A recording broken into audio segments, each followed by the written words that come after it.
if you have all your real needs taken care of, then you'll just end up screaming at your TV when you lose in a video game or something. Yeah. And does that mean that it wasn't worth it? I don't think that it means that it wasn't worth it. That's not what I'm saying. The question is... Well, is there less, really?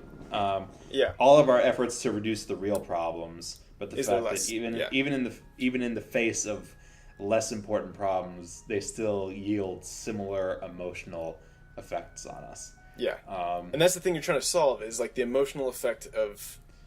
Well, I'm trying to prevent suffering, which is the awareness of loss. Yes. And I'll say, like, when I scream at my TV because I lose a game of Overwatch to a goddamn Symmetra, which you're not going to get, but some people on the internet are going to laugh when they hear that. I get over that in a way that I wouldn't if I lost my child, to polio. Definitely. I do think that... But that seems kind of like it's kind of like what we're fighting is kind of not even suffering anymore so much as it is ennui. Are you familiar with ennui? No. ENNUI. It's like when all your needs are taken care. I think so. It's like when all of your needs are taken care of, but you still have in your heart this dissatisfaction. Yeah. Like your lack of problems isn't bringing you joy. It's bringing you boredom, basically.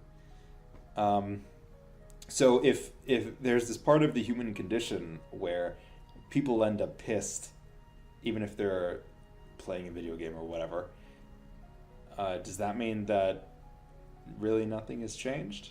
Maybe really nothing has changed. Maybe humanity is full of these immature creatures that really can't appreciate how much better things are than they used to be. Mm-hmm. But nonetheless, the fact remains, our quest doesn't change. We still push to get rid of the problems that we're experiencing. We still want that delta. Maybe it's more that... But a delta in what? Because the only justification for your goal for happiness and liberty is to reduce the awareness of loss. And you can't, if you can't change that delta, then all this effort seems to be directed toward what?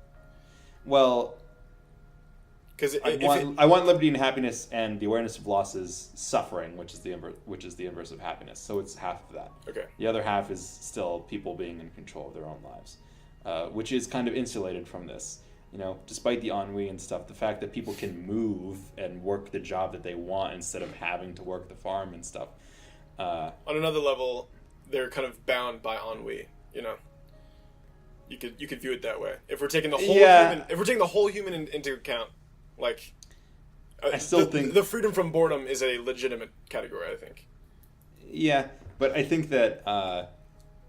But like you and I went skydiving together and stuff. Like we have options that we can use to deal with our boredom and everything. Is that your solution to ennui? I think that's a reduction of what ennui is.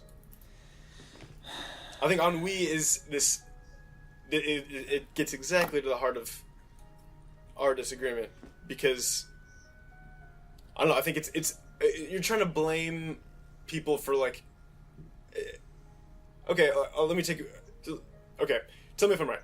It sounds like you're kind of, there's like shades of blame to people who don't know how to figure out, given the context of like in America, liberty and happiness where like are fully achieved, still ennui exists. They're not perfectly achieved, but they're a lot better than pretty much any other place or time that I can think of. Yeah. And let's go even beyond this to what like an idealized America. Yeah. So it would kind of be, the onus would be on the people in order to like, all right, like you have all these opportunities, you don't have to stay in the farm, you can go skydiving whenever you want. It's like their moral responsibility, or no, whatever. It's just their responsibility to like avoid boredom, which is very easy to do. Well, what I meant when I said delta was that there's the world when I start, and there's the world when I end. Or like there's the beginning of the day and the end of the day for me. Okay. Is the world better at the end of the day for me than it was at the beginning of the day? Is the world better at the end of my life than it was at the beginning of my life? I can't compare. I can't take the experiences of people living in the 1300s when the Black Plague and shit is going on. I can't internalize their experiences in order to really appreciate my own vastly better quality of life. All I can do is look at how I was in the beginning, or what life was like for me in the beginning, and what life was like for me at the end. And if I can hack my way into cutting out the distance between me and other people, if I can love people and really take their experiences and make those matter to me too, then I can get some kind of altruistic desire to make their lives better as well.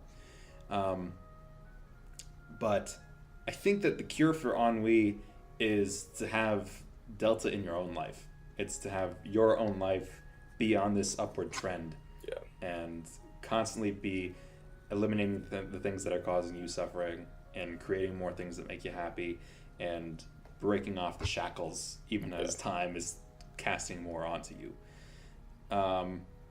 And if you're the 16-year-old girl that selfish 16-year-old girl, whatever, crying because she doesn't get the right color car, then your baseline is already so high you got nowhere to go, you know? So you never end up feeling good because you never take any action that makes your experience better than it was before, you know? Or you just devolve into hedonism and just lavish in all this shit that you have. But I don't think that really makes you happy yet either. But so the cure for ennui is just improving the world from your own perspective, you know? Like the world outside your window, or within your own life. Yeah. And the real circumstances of the whole world kind of aren't really a factor for an individual's experience. Yeah. It's just the culmination of combined human effort to get delta within their own lives and the lives of the people they love. Okay. And also make money. Capitalism, baby. Yeah. I think there's a lot there that I want to push against. I'll start with I still think you're treating ennui reductively. I think a lot of people experience ennui after even with this, you know, very responsible, or not very responsible, just practical, like, you know, putting your life on the upward slant, finding challenges. Let me finish my thought. Sure. Finding challenges, you know, completing goals, trying to make their life better and improve the life of those around them. Is a well-documented, you know, like existential crisis of people who write books because they like, well, what's the point of that, you know? And they get ennui about that. I feel with that, it's just like, okay, so you're a lawyer and you want to constantly be a better lawyer. You want to constantly you go from being some random associate to a higher up to a partner to your own firm and whatever, you know, or like other kinds of people in business that are just kind of climbing a corporate ladder. The problem is that doesn't actually yield any delta, you know, because it's not actually... Well, it's perceived. It's perceived, but I think that people are investing their resources into the wrong arenas in their life.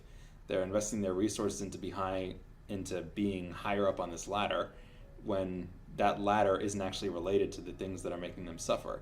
So, or the limitations, or like you failed to go see your kids because you were still climbing, you know, you were chauffeuring your boss around or something. Right. Like, I think that people are just incorrect for thinking that just because you're reaching some objective benchmark and you're constantly reaching a higher benchmark all the time, like having more money, or having a better job description, a better title. I think that people are mistaken for thinking that the fact that they're objectively doing better in that sense means that their life is going to be better. Their gains need to be tailored to their actual liberty and happiness. And if you're doing better in an arena where you're already fine, then I do think that that's a waste of your time. But then you get people who like ditch their terrible corporate lifestyle and try something that they're actually passionate about. Or like they form some kind of hobby, like instead of being an engineer, they start trying to record philosophical, political conversations with their friends or whatever. You just move on to a different area.